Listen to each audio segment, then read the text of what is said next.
The At This Time pod is back. DeSobe here. Josh is here. The K-12 Jobs Blast Josh is here. Josh, is that what they call you on the job board streets, or what's the main title these days? Yeah, Jobs Last Guy is totally fine. Well, listen, so this list is kind of famous in ed circles where I've been, and probably even wider at this point. What was the origin of even wanting to put together a list like this that tells people what jobs are open in the ed space? Yeah, so I love telling the origin story, but I kind of let people know. I think we were all there coming out of COVID. Um, like every other industry had a moment to stop and reflect and pause and go home and go virtual. And I feel like we all got a week to kind of figure out how to do school on Google Classroom. And then it was all about reentry and how do you get back into school. And so then I think people got back into school. And then actually, I was a part of a really cool study at the University of Memphis about secondary post traumatic stress for teachers and administrators. And essentially, all of the COVID stress that families brought and kids brought, we inadvertently took on that stress over time. And now we're looking 3, 4, now 5 years after COVID, and people are burned out. Um, so I got us through. I was chief of staff of a charter school network, and by the time we got all 6 schools back up and running, we were really tired. And at the end of the 2021-22 school year, I was ready for a change. And by the time I decided to leave my role to the time that I got an offer to be a C-suite leader at a school district was 4 weeks, start to finish. And a number of my friends at that same organization also wanted to leave. And what I noticed was that we were having like remarkably different job search experiences. And I'm a data guy. I'm pretty obvious about that. But one thing I noticed was all of the people who were not catching the same breaks as me, I thought were more talented than me, and by and large were Black women. And I started to realize that we had inadvertently a secret job market where people knew about roles or knew where to look for roles. And while out of one side of our mouth, we were saying we wanted diverse hiring pools that were equitable, they can't be diverse and equitable if people don't know about the job. I wish I could say that that's how I immediately started.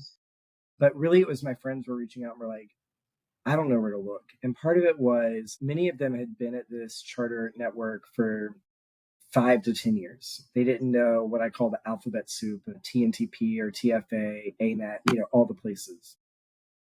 So the first Jobs Blast was not a Google sheet, it was a Google Doc where I had just copied and pasted from 5 organizations and was like, just start here.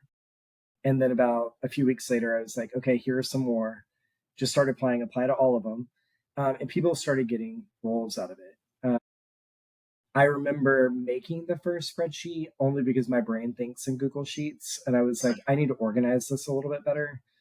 And then I love to code things. And so I was like, okay. And then slowly over time, people don't know this part, so exclusive on your podcast. I used to copy and paste job sites, 85 of them every other week into Wow. manually. How much time would that take?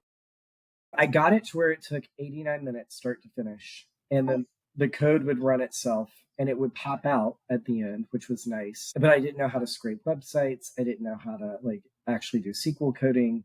So I've slowly learned over time, but that was the origin story. The origin story was I had to take a step back and be like, wait, I'm helping all my friends. I think they're more talented. Why don't they know about these things? And then should more people know about these things? And that's just how it took off. So why do you think it's become so popular? When we're talking about popular, I mean, this is over 10,000 people, I think, right, subscribe. So what do you feel like has really driven that enthusiasm? Yeah, I actually had a private marketing firm reach out and were like, "Do you want to think? And how have you been doing your marketing? And how much do you spend?" I was like, "I spend no money on marketing, $0." But I do have a bachelor's in public relations. That's how I got started. And so they make you think a lot about branding when you get that degree. And part of when I first started, I had a guy named Ron Rapalotto, who a lot of people know. Yeah. Yep. And we had a call September 2022, and he was like, as you get started, write your red lines that you will not cross. And that was when I was like, okay. I will never charge someone. I will never share anybody's confidential information with anyone. I won't sell my list. I won't share my list. And then third is I'll be reasonable in the prices that I charge for search or for advertising. Those are my three.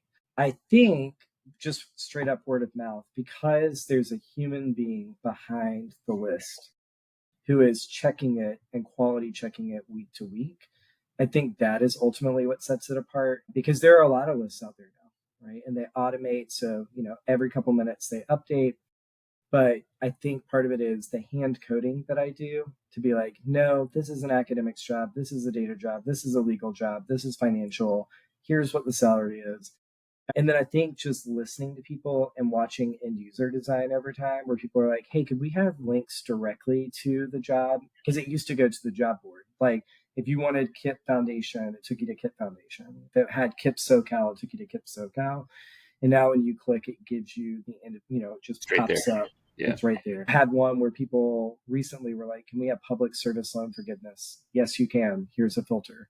And so just listening to people, I think, has also been helpful. And then I think just building the reputation over time, where people are like, you should get on this list. So it's helpful. It's actually at 12,200 as of this Nice. morning. Yeah, exactly. I love it. So then what have you learned about how to get a job, period? I know you focus primarily on education, but you must have two or three headlines you tell your friends or when people ask you about the way to find something that they can secure and they're excited about. What advice you usually give people? Yeah, so I think a lot of people think that there is secret glad handing behind the scenes and networking, and there is for sure. Like, I don't want to discount that.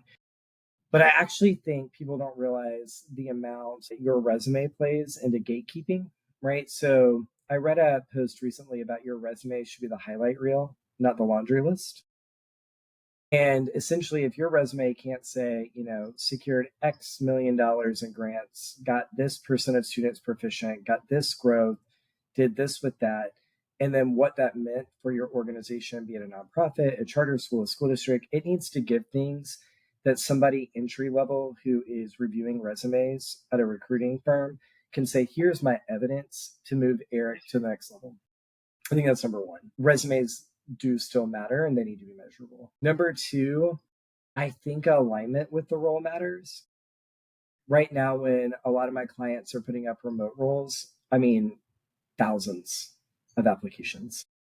The challenge is once you sort through it, if you have 2,000, probably 200 are qualified for the role. And I think people don't realize like the degree to which if you apply to 5 things at one organization, they're like, oh, this person is not necessarily focused, right? And that doesn't mean that people don't need or want jobs. It's just how can you bring value to the org? And then number three, I really do think your network matters. I don't think that what I tell people is I'm like, I can give you an introduction. You've got to do the work, right? Like I cannot just introduce you to Eric and he's going to give you a job. But I think that your network matters for helping elevate your resume, right? Or helping people give it maybe 2 looks instead of one. But I do think that people, I know DEI is a bad word these days, nationally apparently, but I do think equity matters. And so people have gotten really rubric based and competency based. So I don't think there's necessarily the back door that there was at one point.